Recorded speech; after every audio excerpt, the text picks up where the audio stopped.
तो first of all मैं ये बता दूं कि आर्क होती क्या है। किसी भी कर्व का जो पार्ट होता है उसे हम आर्क कहते हैं।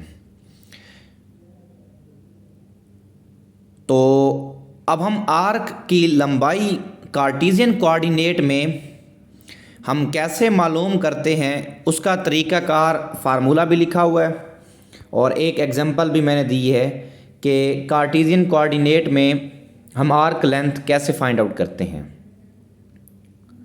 Let y is equal to F of X, कोई भी हमारे पास एक गिवन कर्व होगी where F of X continuous single valued function, then arc length जो है वो हम इस तरह आर्क लेंथ को डिनोट करते हैं कैपिटल एस से। एक्स नॉट से एक्स तक जो है वो पार्ट होगा उस आर्क लेंथ का 1 plus d y over d x का स्केयर रूट। तो हम क्या करेंगे, जो हमें कर्व दे दी जाएगी, अब देखो y is equal to F of x है, ये एक कर्व है। जो कर्व दे दी जाएगी उसका हम डेरिवेटिव लेंगे, स्केयर लेंगे, 1 ऐड करेंगे, स्केयर रूट लेके इंटीग्रेशन कर लेंगे, तो जो वैल्यू आएगी हम उसे आर्क लेंथ कहेंगे। तो हमें क्लियर जो है एग्जांपल देख के हो जाएगा। Find arc length of y is equal to cos hyperbolic x by c from 0 to c to any point x y। क्योंकि आर्क लेंथ जो है वो किसी कर्व का पार्ट होता है। अब पार्ट का मतलब ये है कि उसके दो पॉइंट होंगे, दो एंड पॉइंट होंगे, इनिशियल और फाइनल। इनिशियल के लिए क्या होगा, एक पॉइंट दिया जाए कहाँ से कहाँ तक हमने उस आर्क की लंबाई मालूम करनी है। अब ये इसके पॉइंट दे दिए गए हैं और अब मैं बताऊंगा कि कौन सा हमने, अब ये 0 से c है और दूसरा x से y है, क्या 0 से x लेंगे या c से y लेंगे या y से c लेंगे, तो वो मैं आगे आपको चल के एग्जांपल में ही बताऊंगा। ये हमारे पास एक कर्व है जो उसने खुद हमें एग्जांपल में दी है।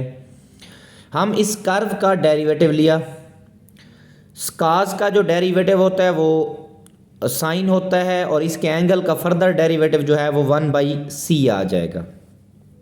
c से कैंसिल हो जाएगा, साइन हाइपरबोलिक x/c बन जाएगा। अब जो डेरिवेटिव आएगा उसका हमने स्केयर लेना है, cos sign hyperbolic square x/c हमारे पास आ जाएगा। फिर उसमें 1 हमने ऐड करना है, दोनों तरफ से हमने 1 ऐड किया। तो हाइपरबोलिक में जो फार्मूला होता है ना हमारे पास, वो होता है cos hyperbolic square x minus sine hyperbolic square x is equal to 1 होता है। यहाँ पर हाइपरबोलिक में माइनस होता है, तो साइन उधर जाकर प्लस होगा, तो 1 plus sine hyperbolic x by जो 2 है वो बराबर हो जाएगा cos hyperbolic square x by c के, यहाँ c आएगा।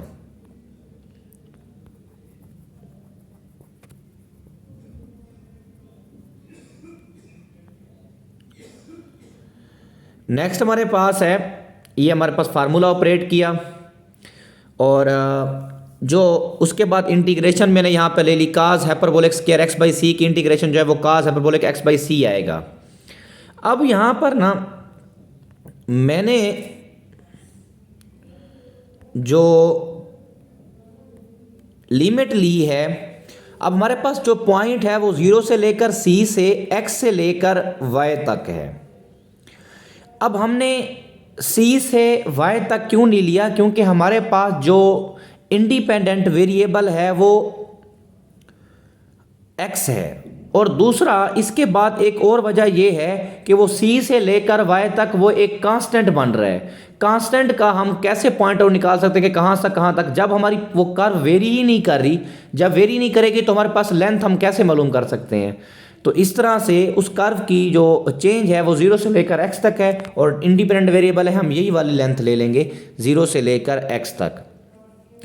cos की integration cos hyperbolic x by c, 1/c का जो डेरिवेटिव साथ बनाना होता है, यहाँ पे डेरिवेटिव डिवाइड करना पड़ता है। तो सिंप्लीफाई करने के बाद ये आ जाएगा, लिमिट पुट करेंगे तो हमारे पास जवाब आ जाएगा c sine hyperbolic x by 2।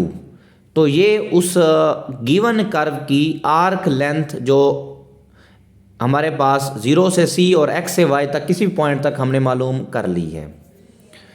ये थी कार्टेशियन कोऑर्डिनेट में जो भी गिवन फंक्शन दे दिया जाएगा, पहले तो वो x की लंबाई बता देगा कि कहाँ से कहाँ तक है इंडिपेंडेंट वेरिएबल की, और उसके बाद हम उसका डेरिवेटिव लेना है, स्केयर लेना है, 1 ऐड करना है, उसके बाद स्केयर रूट ले लेना है और इंटीग्रेशन हमने ले लेना है, डेफिनेट इंटीग्रल लेना है। नेक्स्ट हमारे पास है arc length in parametric form of the equation of the curve. अगर हमारे पास जो कर्व हो वो उसकी जो पैरामीट्रिक फॉर्म दी हुई होगी, पैरामीट्रिक का मतलब है कि हम डिपेंडेंट और इंडिपेंडेंट वेरिएबल को हम एक थर्ड वेरिएबल के साथ लेट कर देते हैं। तो यहाँ पर हमारे पास जो दोनों के दोनों एक्स भी और वाई भी, ये दोनों अब बन गए हैं डिपेंडेंट वेरिएबल, और टी हमारे पास जो है वो इंडिपेंडेंट वेरिएबल है। When curve is given in parametric form, उसकी डेफिनेशन भी अगर आपको याद हो तो कि हम अगर if we let x and y to a third variable t या theta, then this kind of equation is called parametric equation. तो यहाँ पे x is equal to F of t और y is equal to g of t, इसको नाम 1 का दे दिया और इसको नाम 2 का दे दिया, यानी कि हमें क्लियर गिवन होगा कि x और y की फॉर्म में एक पैरामीट्रिक इक्वेशन या फंक्शन या कर्व गिवन होगी। हम उसकी आर्क लेंथ कैसे मालूम करेंगे? x का with respect to independent variable derivative लेके स्केयर करना है, और y का भी डेरिवेटिव लेके स्केयर करके स्केयर रूट लेकर उसकी भी इंटीग्रेशन हमने करनी है अगर पैरामीट्रिक फॉर्म होगी तो। उसका तरीकाकार यही है, और हमें लेंथ जो है वो गिवन होगी। अगर लेंथ गिवन नहीं होगी तो उसका भी तरीकाकार आगे है। अब ये हमारे पास एक साइक्लाइड दिया गया है। Determine the length of cycloid x is equal to a theta plus sine theta a into 1 minus cos. देखो x में x भी जो है वो थीटा में है और y भी जो है वो थीटा में है। ये हमारे पास एक पैरामीट्रिक कर्व्स गिवन है, कर्व्स की पैरामीट्रिक फॉर्म गिवन है, और बिटवीन टू कस्प। अब कस्प भी क्या होता है वो ज़रा यहाँ पे देखते हैं। फिगर के अंदर बता दूंगा कि कस्प किसे कहते हैं। गिवन कर्व हमारे पास, इसको एक को इक्वेशन नंबर 1 और दूसरी को इक्वेशन नंबर 2 का नाम दे दिया है। सबसे पहले तो ये चेक करते हैं कि ये जो हमारे पास गिवन कर्व है ये किस केस अलोंग सिमेट्रिक है। By replacing theta by minus theta, तो ये इक्वेशन जो 2 है ये हमारे पास अनचेंज्ड रहती है। तो जो अनचेंज्ड रहेगी उसके अलोंग वो सिमेट्रिक हमारे पास हो जाएगी। अब आपने देखा होगा ये जो काज है और ये साइन फंक्शन है, काज फंक्शन वैल्यू लेता है एक्स एक्सेस से और साइन वैल्यू लेता है वाई एक्सेस से। अगर इसकी सिंपल एग्जांपल देखना चाहें, साइन 90 हमारे पास 1 देता है, मीन 90 का मतलब वाई एक्सेस हो गया हमारे पास, या नेगेटिव हमारे पास 90 हो गया, और काज जो 1 देता है वो 0 और 2 पाई पर हमें 1 देता है। तो इस तरह से अब ये जो काज है ये एक्स एक्सेस के ऊपर जो है अपनी वैल्यू चेंज नहीं कर रहा, तो मीन ये फिर सिमेट्रिक होगा वाई एक्सेस के। Curve is symmetric about y axis. तो ये इसकी हमने कर्व बनाई है। अब इस कर्व का जो ये वाला पार्ट है इसको 1 कस्प और इस वाले को हम कहते हैं सेकंड कस्प। अब हमने इसकी लेंथ मालूम करनी। अब पहली बात कि इस कर्व के अंदर हमारे पास आर्क को क्या है। अब ज़रा देखें, ये हमारे पास एक कर्व है, ये इधर से लेकर इधर तक ये भी आर्क है, ये भी आर्क है। अब ये जो दोनों का बना हुआ है, हमने तो जो लेंथ मालूम करनी, यहाँ से यहाँ तक ए से लेकर ए प्राइम तक लेंथ मालूम करनी है। तो टोटल हमने ए से ए प्राइम तक मालूम करनी है, या सिंपल देख लें, अगर ओ से लेकर ए तक की आर्क लेंथ मालूम कर लें, उसको 2 से मल्टीप्लाई कर दें तो ए से लेकर ए प्राइम तक लेंथ आ जाएगी।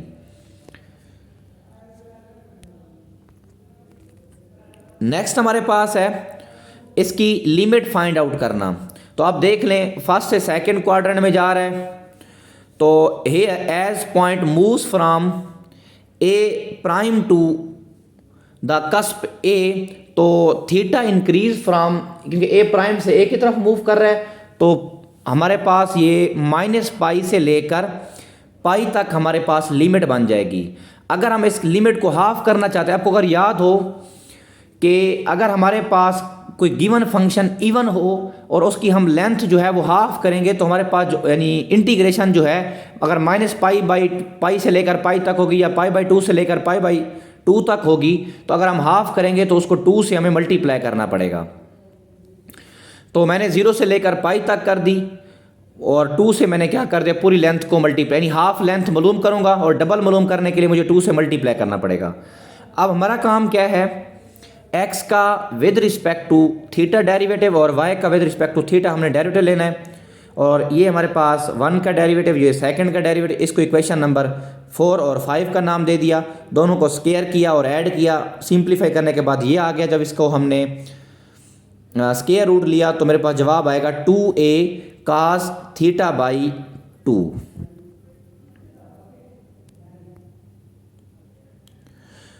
तो इसका 0 से लेकर पाई तक हम इसको इंटीग्रेट करेंगे। कास की जो इंटीग्रेशन है वो sin θ/2 आएगा और θ/2 की जो डेरिवेटिव होता है 1/2, वो 1/2 नीचे हम इसको डिवाइड कर देंगे, सिंप्लीफाई करेंगे तो 8a sin θ/2 आ जाएगा। और इसमें हम अगर लिमिट पुट करेंगे, upper limit minus lower limit, तो 8a इस पूरे साइक्लाइड की आर्क लेंथ की लंबाई है। नेक्स्ट और लास्ट हमारे पास जो टॉपिक है, arc length in polar coordinate. Polar coordinate में जो हमारे पास वेरिएबल होते हैं वो r और थीटा होते हैं। Let equation of curve be r is equal to F of theta form में होगी। r हमारे पास डिपेंडेंट वेरिएबल होगा और थीटा हमारे पास इंडिपेंडेंट वेरिएबल होगा, where r is the radius vector and theta is polar angle. तो पोलर कोऑर्डिनेट सिस्टम में आर्क लेंथ मालूम करने का जो फार्मूला है, θ1 से लेकर θ2 तक r² प्लस dr थीटा और dr थीटा स्क्वायर का स्क्वायर रूट हम ले लेंगे। तो जो सिंप्लीफाई करने के बाद जो आंसर आएगा वो पोलर कोऑर्डिनेट में जो आर्क लेंथ की लंबाई होगी। अब इसमें जो गिवन हमारे पास दिया जाएगा वो क्लियरली r और थीटा की फॉर्म में होगा। ये नहीं होगा कि x और y की वैल्यू अलग हो या y की फॉर्म में y हमारे पास डिपेंडेंट वेरिएबल बन रहा हो, x हमारे पास इंडिपेंडेंट वेरिएबल बन रहा हो, वो तो हमारे पास कार्टेशियन कोऑर्डिनेट बन जाएगी। और इस फॉर्म में r और थीटा की फॉर्म में अगर हमारे पास कोई कर्व होगी तो उसका हम जो है आर्क लेंथ कैसे मालूम करते हैं। शेप ऑफ कर्व, ये जो r is equal to a into 1 plus sine theta या a into 1 plus cos theta या इनमें माइनस आ जाएगा, तो ये हमारे पास कार्डाइड होती हैं। कार्डाइड जो है वो 4 तरह की होती हैं। ये r is equal to a into 1 plus sine theta, ये हमारे पास y एक्सेस के अलॉन्ग बनता है, अगर माइनस आ जाएगा तो नेगेटिव y एक्सेस के अलॉन्ग बनता है। और अगर r is equal to a into 1 plus cos theta होगा तो पॉजिटिव x एक्सिस के दरमियान कार्डाइड बनता है। और अगर ये a into 1 minus cos theta होगा तो वो हमारे पास जो है वो नेगेटिव x एक्सिस के अलॉन्ग बनेगा। तो ये हमारे पास कार्डाइड है। ये आपको ये 4 कार्डाइड, इनकी लिमिट आपको याद करनी पड़ेगी। r, ये वैसे अगर इसको सॉल्व भी करें तो r को हम इक्वल टू पुट कर देंगे 0। तो यहाँ से जो थीटा की हमारे पास वैल्यूज़ आएंगी वो -π/2 से लेकर π/2 तक हमारे पास होंगी। तो इसमें अकॉर्डिंग टू गिवन -π/2 से लेकर π/2। अब मैंने यहाँ पे सवाल पैदा होता है कि मैंने यहाँ पे 2 क्यों लगाया फार्मूले में। 2 मैंने इसलिए लगाया क्योंकि ये जो आर्क लेंथ की लंबाई है वो एक साइड की है, क्योंकि यहाँ हमने डबल मालूम करना चाह रहे हैं। डबल के लिए क्योंकि यहाँ पर 2 कस्प बन रहे हैं, 2 कस्प के लिए हमें 2 से क्या करना पड़ रहा है, मल्टीप्लाई करना पड़ रहा है।